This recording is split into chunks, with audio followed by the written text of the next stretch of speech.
live stream the old-fashioned way from the phone, and I didn't bring all my streaming stuff to Tenerife with me.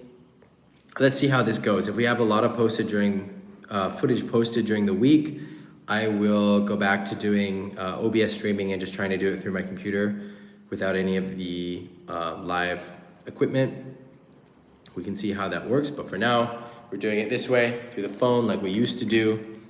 I'm just gonna post in the group.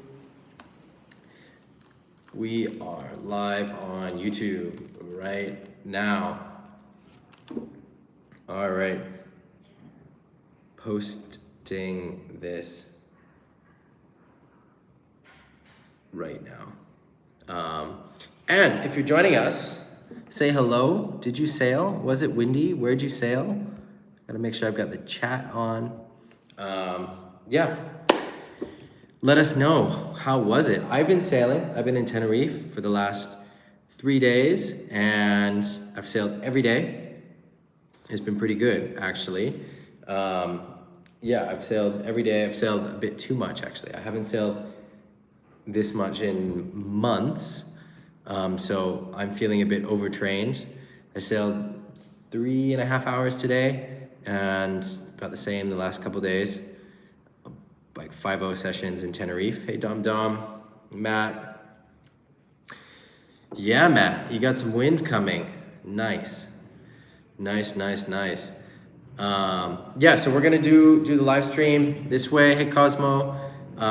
So this format is great if you have questions. It's a little bit less good for going through footage. Luckily, we don't have much footage to go through this week, but we do have some questions from the group, and of course, whatever questions you guys want to throw in. If you're just joining us, did you sail? If you did, how was it? Where were you? I was just saying I sailed. I've been in Tenerife. I'll show you the view. Hold on a second. We've got our apartment right here. That is Cabezzo. Yeah, I don't know if you can see me. See Cabezzo, but that's Cabezzo. Yeah, right in front of us. It's low tide at the moment, and yeah, so it's been pretty fun. Cool. All right, nice to see all you guys joining us. Tomas, Ragnar. Yeah, Ragnar's gonna join us in Tenerife. I'm excited. I'm looking forward to the coaching. Bicycles are good. Bicycles are good. One of the things that I've been saying to people who ask me about getting ready for the clinics, and this is in the pre-course, Ragnar, that I sent you. If you didn't get that email, let me know, and I'll send it again. So everyone that's doing a masterclass with me, well, the Tenerife one, you should have received a pre-course, a series of videos to get you ready for the course. Denmark, everyone who's joining us for Denmark, you'll receive that in a little bit over a week. And anyway, one of the things that I say in there about getting ready for doing a course like this or doing a windsurfing trip is to work on your cardiovascular health. And it's something that's so basic, but it makes a really big difference. So if you spend a lot of time working and not much time doing active sports, and then you go on a windsurfing trip, it's really easy to get exhausted. And you don't have to do very much. I recommend doing about 40 minutes to an hour a day. Even 30 minutes is good. On a bike, running, whatever it is. I really like biking. And I'm pretty lazy when it comes to non-windsurfing exercise. I like going to the gym, but gyms have been closed. So for me, when I'm in Hamburg with the family and there's not much windsurfing, I make sure my oldest son goes to kindergarten, and it's about a 20-minute bike ride. And when I wake up in the morning, I'm tired and I don't want to get on the bike. I just want to get in the car. It's warm in the car. I can play music, but I force myself every morning to get on the bike with him. And I really hate it. Every morning I hate it. But then once I get on the bike, first 5 minutes I've warmed up, and then I start pushing myself, and it's more fun when you're pushing hard.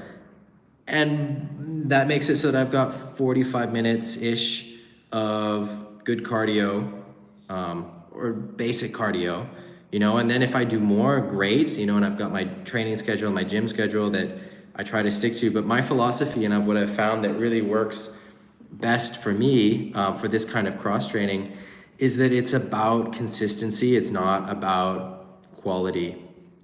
Yes, aim for high quality, that's great, but don't let that get in the way of your training. So if you go and you do 30 minutes on the bike and it's not very motivated, that's better than nothing. And if doing that 30 minutes on the bike, not very motivated, over the course of 4 weeks is gonna pay off a lot more than in that same 4 weeks doing 2 really motivated hour-long bike rides, right? It's about getting that daily workout in, that daily consistency. And that will really help if you're about to go on a windsurfing trip, whether you're doing a course or you're just going to somewhere that's windy, and make sure that you're fit. I just want to make sure I'm getting all the messages. Cosmo, Bjorn, hey Bjorn. Nice. Pier Francesco. Yes, we are here. I'm in Tenerife, so it's 8 o'clock for me, but I'm going off of Central European time, so we're sticking to 9 o'clock. Grant. Yeah, so anyway, what I'm trying to say is if you're going on a windsurfing trip, whether you're doing a course or not, it's important to keep up your cardiovascular health. That'll make sure that you can get on the water for as long as you want to when you finally get onto that trip.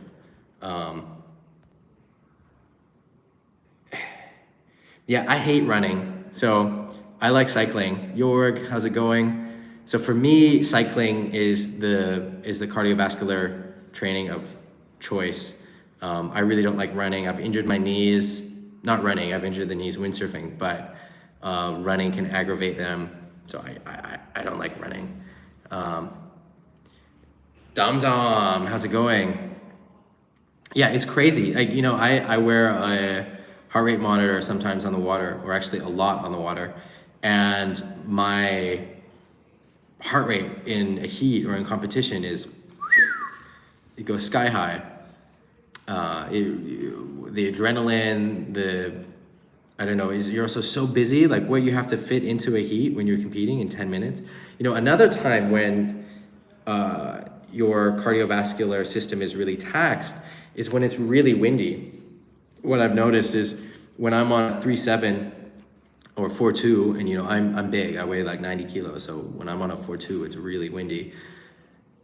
My heart rate is high and I don't notice it, but it's really important to be aware that in those kind of conditions, your body is being taxed. It's really being taxed a lot more than you think it is. And so you have to be careful and be aware that it's harder on your body, it's harder on your system. And so if you want to avoid injury, you've just got to be aware of that, right? Not to push yourself too hard in those really windy conditions, or to, cut down your sailing time a little bit because it's so hard on your body. And just be aware of that. Give yourself time to recover. Yeah, I can share a graph of my heart rate from a session. I can't do that now because all the data's on my phone, but I'll put it in the group. Speaking of the group, let's go over a few of the admin things. So I set up some officer positions. So Fabrice and Dom have done amazing work cataloging the live streams and making it accessible for people. I'm so grateful to you guys. Thank you so much. And you make it so easy for someone coming into the group, or even someone that's been in the group, to find what they're looking for rather than this mess of live streams. So Dom and Fabrice are the historians. Thank you guys so much.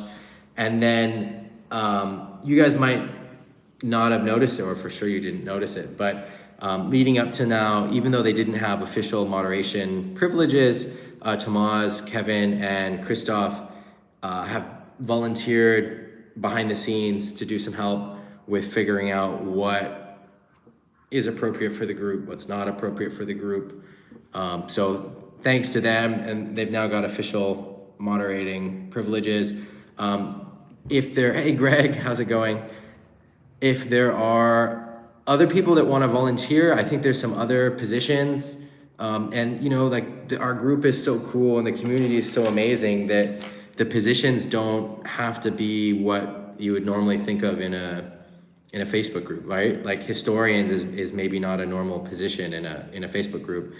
Something that I want more of that I think is difficult for me to do on a weekly basis is to have questions for discussion. And so we've had some great discussion in the group from questions that other people have posted or that I've posted. And it'd be great to have that every week. I would really like to have that every week. And we've got a central question for the week that is intriguing and gets people thinking and has interesting answers, and we get to see an insight into, you know, these different windsurfers from the community from all over the world. So that is a position. I don't know what the name for that is yet, but that's a position that I'd like to fill. If there's someone that wants to work on that, and you know, I'm so open to questions from, you know, all of the community. You guys have been so amazing in creating this community.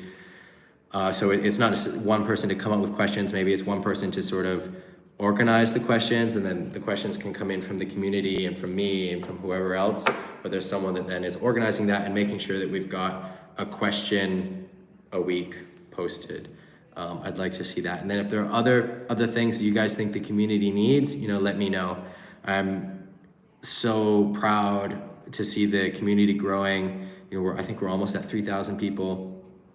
And you guys are ripping and sailing amazing and sharing knowledge. I'm learning things from the group, right? I didn't expect that in the beginning. I'm learning about different hand creams and sail logging systems.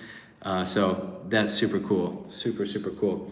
Moving on with questions. And again, if you guys have questions, especially for this format where we're just doing it with the phone rather than with the live stream software, if you have questions, put them in the chat.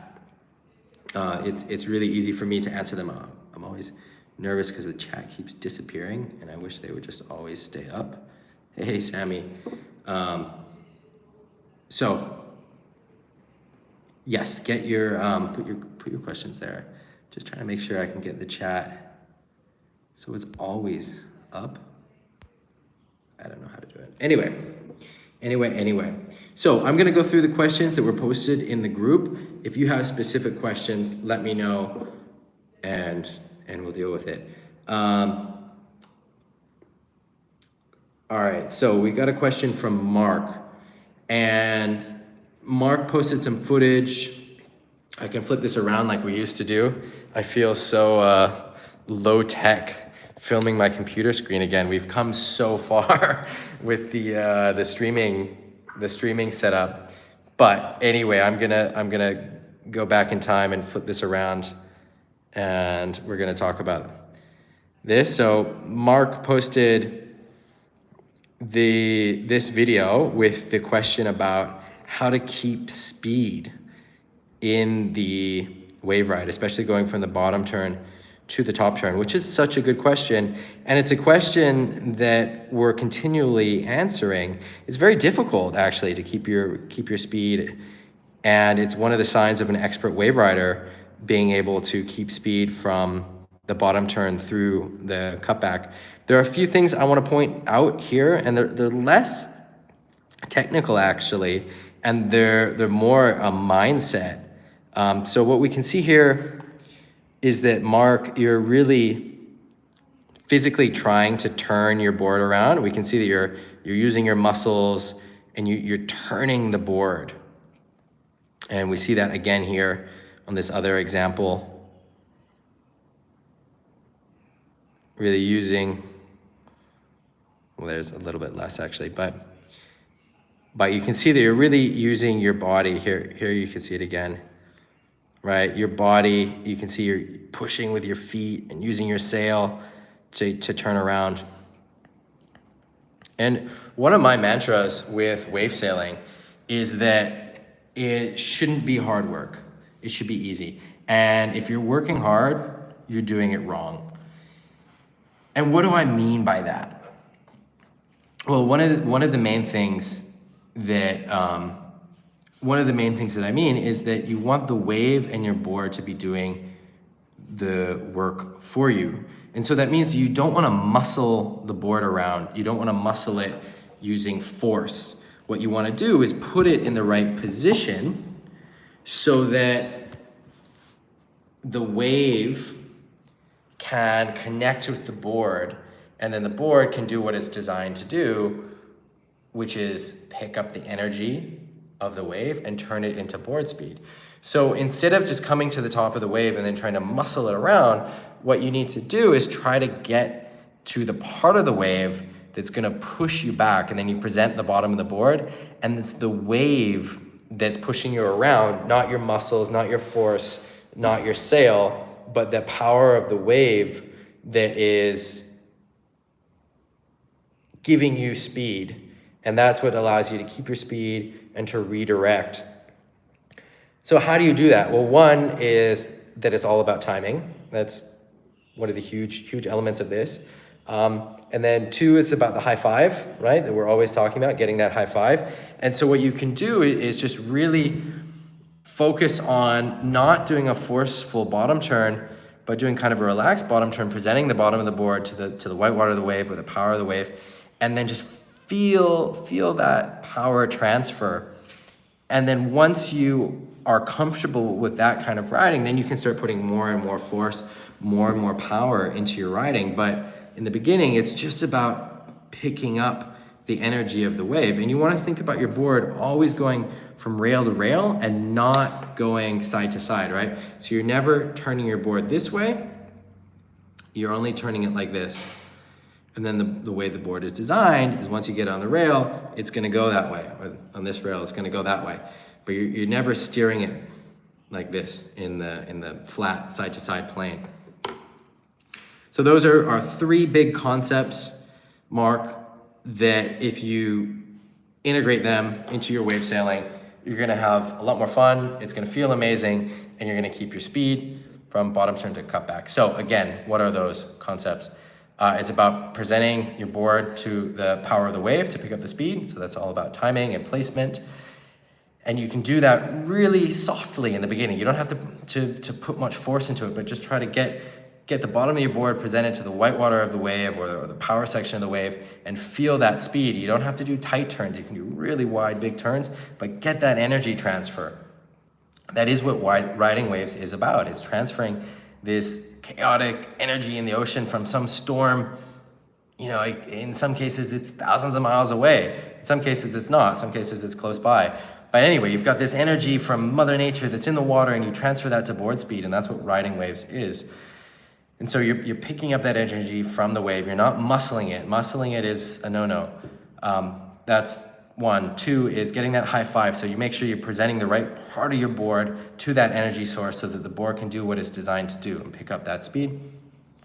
And three is you make sure that you're not turning the board side to side, which if you are doing, then you're muscling it, right? So that goes with one of the concepts we already talked about. You want to make sure you're going rail to rail. All right, Mark, I hope that helps. Let us know.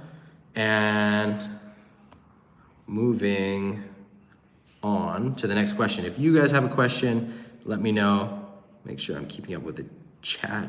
Hey, Mateo, Grant, yep, flowing. It's all about flowing. All right, let's, oops. I've got to reload this. I don't know what happened. I just lost that Facebook page. I've got to load it again. So in the meantime, this will just take a second. But if you guys have any questions, let me know. All right, we're back up and running. Got a few questions about push loops. I want to see some footage from Pedro before we move on. So Pedro, you've got all the past live streams where we've talked about push loops. So go through those first and then come back with some follow-up questions. All right. What else do we got here?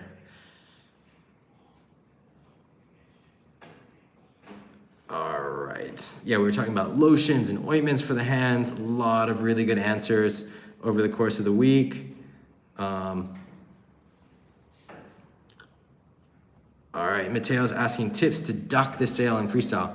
So just to confirm, Mateo, do you mean, you're not talking about a duck jibe, right? You're talking about where you're ducking the sail and then you've got the wind coming from the other side, then you're on the lee side of the sail and you continue sailing that way. So my first question is, can you duck tack? I think duck tacks are good training for doing the duck. So can you duck tack? Let us know. And then whether you can or can't, I'll give you some tips based on your answer. Meanwhile, John asked a question about days where you're not motivated and what do you do? And so he just moved up to Klitmuller, which, as many of you guys know, is a great spot for windsurfing. And he was feeling not very motivated to get on the water on a good windy day and feeling a bit bummed about that. And I've got a couple responses. So for me, there are two distinct feelings of not wanting to go in the water. One is when I'm not motivated by the conditions. It looks too cold, it looks too onshore, it looks too small, etc., etc., etc. 90% of the time, I go out and I have a great session and it's lots of fun. Sometimes the conditions just suck and that's the 10% and I don't have fun. But even in sucky conditions, you can still have fun. And there are so many sessions, some of my best sessions. I had this session on the Baltic Sea the end of last year where it looked so bad, I didn't want to go out. It looked straight onshore. And it was one of the best, most fun sessions I had the whole year. It was big, like mast-high waves, super onshore. Looked like there wasn't much wind, but I was fully powered on a 5.0. And it was so much fun. It was amazing. So that's one kind of not wanting to go out, when you're not motivated by the conditions. And my advice to myself and to you is to go out. Now, there's another kind of not wanting to go out, okay? And that is when you don't feel into it. Your body doesn't feel into it. A lot of the time, I force myself to go on the water those days. I tell myself, windsurfing is my job. I don't do this just for fun. Okay, I don't want to do it today. I've got to go on the water. But I think 100% of the times I've hurt myself, both major and minor, have been on those days. And I don't have many of them. I love windsurfing, so I'm pretty motivated to sail. And my theory looking back is that on those days, my body is just not into it for some reason. I'm too fatigued, I need a rest day, and it's trying to tell me not to go on the water, and it's when I don't listen that I hurt myself. It's when I blew out my knee last April. It's one of those days. I ruptured the capsulum, I don't know if I'm saying that right, on my ankle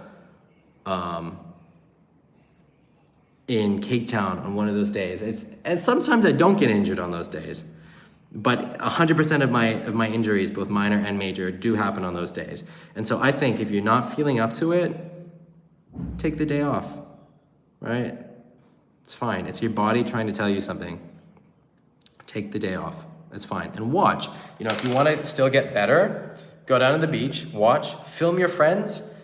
Not only will that help them become better sailors and make them happy, it also helps you. The more you watch, the more that you're involved on the spot. Like when I was 16, I broke my ankle, and every day I went down to the beach and filmed.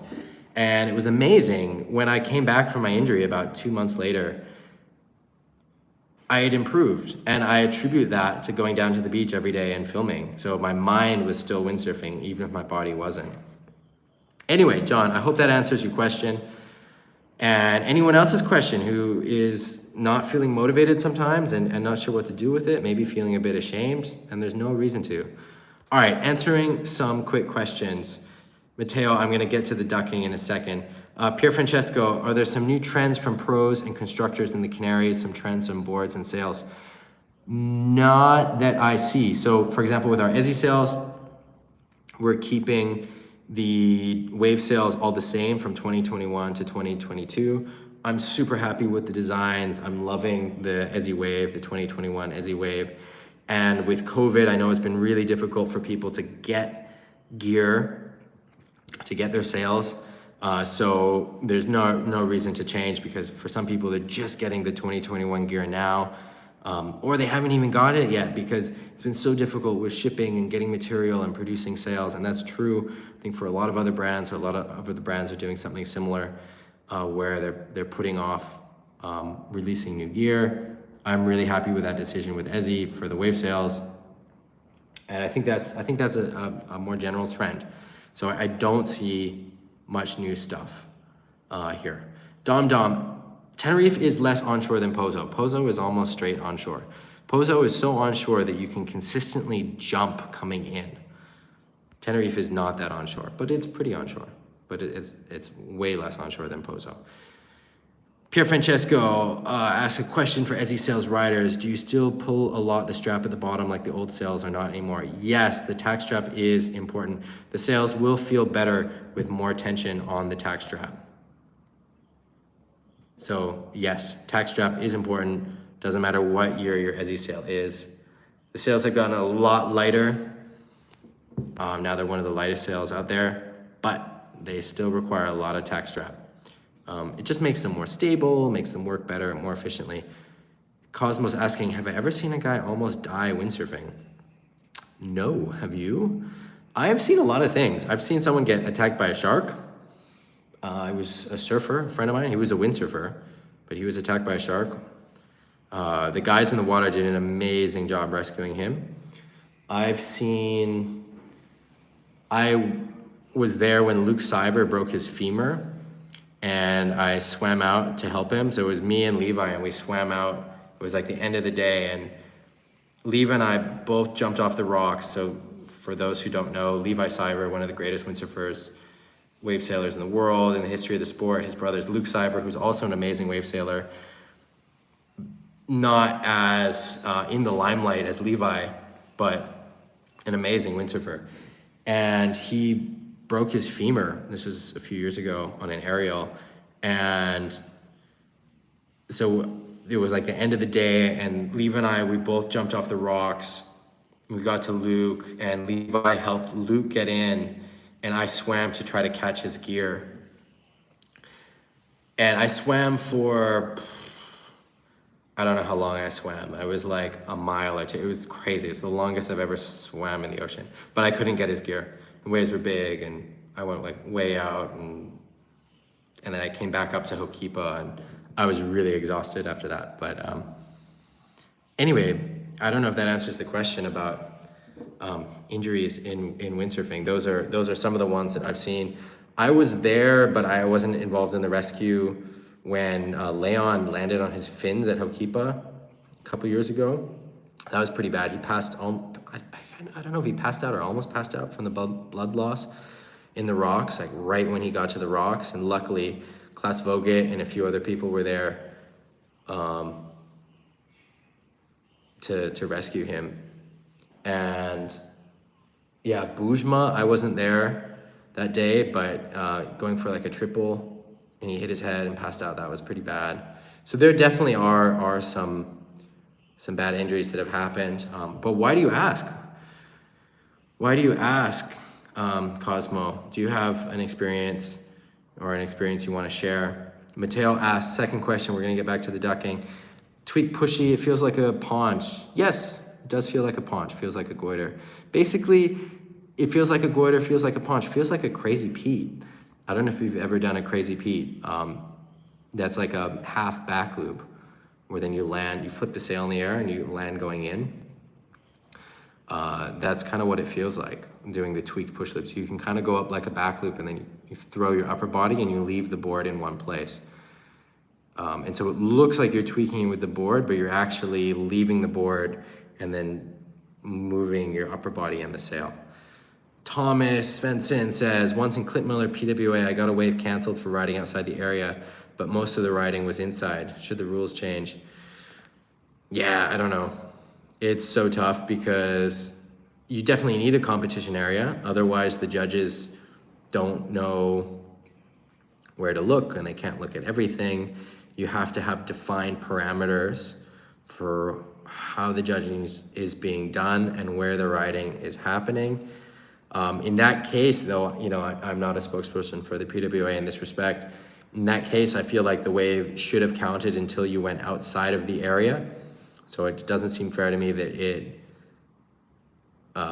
didn't count at all. But I don't know if it should have counted for the part that was outside the area, as long as it was clearly defined. I mean, from a judge's perspective, it's pretty hard to see everything. So we've got to make the competition format easy to be judged. Because if you have just no area, then also the judges can't see it, and they're going to miss things, and then there's a host of new problems that are going to happen, right? Because then there's going to be missed waves, missed wave rides. It's so hard. Judging is so hard. We don't have video replay in windsurfing. I don't know. Judging is really, really difficult. And long heats are nice for riders, but also then the judging is worse because it's really hard to remember the wave from 20 minutes ago. Judging is difficult, and there's not a perfect solution. Trying to get good guidelines and standards goes a long way, and having a defined competition area helps in that respect. But I don't know, wave sailing judging is very far from perfect. But I feel like the PWA is the best far from perfect that exists. And at least there's an effort to make it good or try to make it as good as it can be. But yeah, I don't know, it's tough. So Mateo, I would work on your duck tacks. So I'm not sure if you answered about being able to duck tack, but the duck tack is the same as doing the ducking motion, but it's a little bit easier. So work on your duck tacks, and then you really want to throw the sail forward and then really pull it back. It's hard for me to show standing here. Maybe I can do a demonstration on the beach and film it. Yeah, Philip posted that video. Greg, I took a screenshot of it, a screen video, and sent it to, someone messaged me about some tips for doing push loops, and I sent it to them because it shows one of the elements that I'm always talking about when I'm talking about the push loop, which is, if I can get this set up, where a lot of people talk about the push loop as sheeting out or pushing out, but what you want to think about is, instead of pushing out this way, is you're pushing the sail forward. And so you're bringing both hands pointing forward like this. So like this, and then bringing it forward. And you can really see that in the Coster video with the flat water push loop. And that's one of the most important parts to getting a good push loop. I think a good training you can do for that is doing a tack, like a fast tack, and really falling on your sail, and then doing that same motion to really push it and yourself upright, and that can help train that sensation of the sort of the mid to the end of the push loop. So Greg, thanks for pointing that out. That's a great little video clip for learning. It has some good key moments in there. Make sure I got all your messages here. Thomas asks, what's the opposite of the beater? You're already on the wave when the heat starts. Yeah, that can be kind of controversial too, right? Because there's the timing for the horn might not be perfect. I think I lost a heat once where I landed a goiter a second before the heat started, and by my watch it was in the heat. But oh well. Competition is not perfect, and it's not the measure. You know, it's really not made to be. It's impossible. It's impossible to be. All right, so moving on. I'm gonna check the group for more questions, and if you guys have questions, let me know. Dom posted a follow-up to the discussion on the live stream about his logbook. That's cool. Mario asks about protection for the skin when in the water and sunscreen. I think there's some good discussion in the chat. I don't know if I can add anything there. on the live stream. I think basically you want to have a physical barrier. I think we also talked about this last week. We did talk about this last week, but a physical barrier is always better than a chemical barrier, especially when you're in the water for a long time. And so that's like a zinc or a titanium. I think zinc is better. I don't know why, but that's just in my head that it's better. Cool. I think that's all the questions from the group. So if you guys have more questions, hit me up. Otherwise, I will show you guys one last look at Cabezo in the evening session. I think we've got, who is that? I think it's Mark Pare. Let's flip the camera around. Can you see that? Someone's riding out there. Or maybe it's Adam. I think it's Adam Lewis. So one last look at Cabezo, and then I'm gonna call it a night. Oh, there's Julian Salmon with a nice off the lip. I wonder if I can zoom this in. Oh yeah, I can zoom it in. So this is the spot. The waves in the morning were a lot bigger. I can give you guys a spot check if you want every morning. In the morning it was, there were some pretty big sets. And now it's kind of evening. We've just got Adam Lewis and Julian Salmon out. A few people de-rigging. I can go out onto our balcony. Oh, this door is locked, I think. So if you guys have any more questions, let me know. Otherwise I'm gonna call it an evening. Ragnar, I'm really excited to show you this. We've got a lot of different spots here for the course. I don't know if we're gonna sail that much in Cabezo. We can sail a bit, but some of the other spots, both upwind and downwind, are better for more focused learning. Cabezo is probably the most high performance spot, but there are so many elements going on with current and people that it can be harder to focus on learning specific things. So I think we're gonna go to a spot called the Wall, and then also maybe the spot just upwind of Cabezo. But I'm excited to show this to you. We are ready for you. And Pier Francesco, double back loop is very possible. It's been landed. Other pros have landed double back loops. I've gone for them. There's a period where I was trying them pretty consistently. I wasn't landing them, but I felt like I was getting pretty close, and I have the feeling of how to land them. And other riders have landed them. I think that Francisco Fonseca, the Portuguese rider, has accidentally landed one, and Jason Pryor has maybe accidentally landed one. I don't know how many intentional ones have been landed. I think Mark Angulo has landed an intentional one or two. So they've been landed more than once or twice, but it's not consistent. But I think it could get there, and I have the feeling of how to do it consistently. I think we'll see it in competition. Like I said, I feel like I have the technique. I feel like I know the technique on how to do it. I don't want to share that until maybe I land one myself, but I've not been into jumping over the last 5 or 6 years for whatever reason. I used to be so motivated about jumping. And so the way I would do it, which is what would be a double back loop, Pier Francesco, is a push loop to back loop,